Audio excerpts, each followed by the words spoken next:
Ever wondered how savvy real estate investors save on taxes while continually growing their portfolio? The secret might just lie in a technique known as the 1031 exchange. Firstly, what is a 1031 exchange? Named after Section 1031 of the US Internal Revenue Code, a 1031 exchange allows an investor to defer paying capital gains taxes on an investment property when it is sold, as long as another like-kind property is purchased with the profit gained from the sale of the first property. In simpler terms, it's a swap of one investment property for another. Now, how does this process work? It's a step-by-step journey that requires precision and strict adherence to the rules. The first step in a 1031 exchange is selling your property. Once an investor decides to sell, they must identify a like-kind property to purchase in its stead.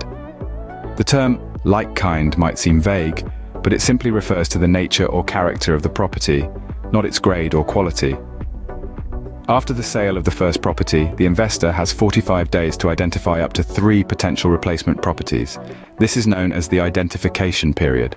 While it sounds simple on the surface, it's a crucial phase that requires careful selection and strategic planning. Then comes the exchange period. This is the interval within which the investor must acquire the replacement property.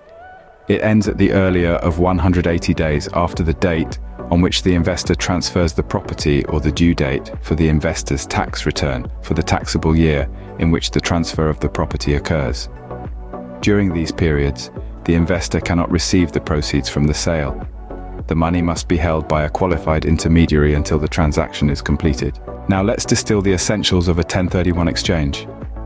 It's a powerful strategy that allows real estate investors to defer capital gains tax, facilitating the growth of their investment portfolio.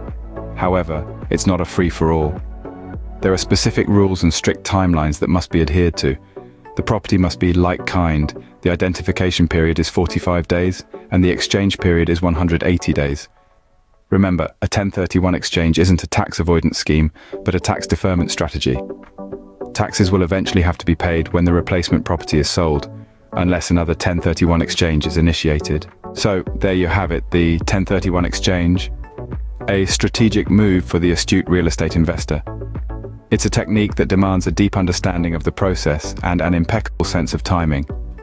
But when executed correctly, it's a game changer, offering a wealth of opportunities for portfolio growth and tax savings.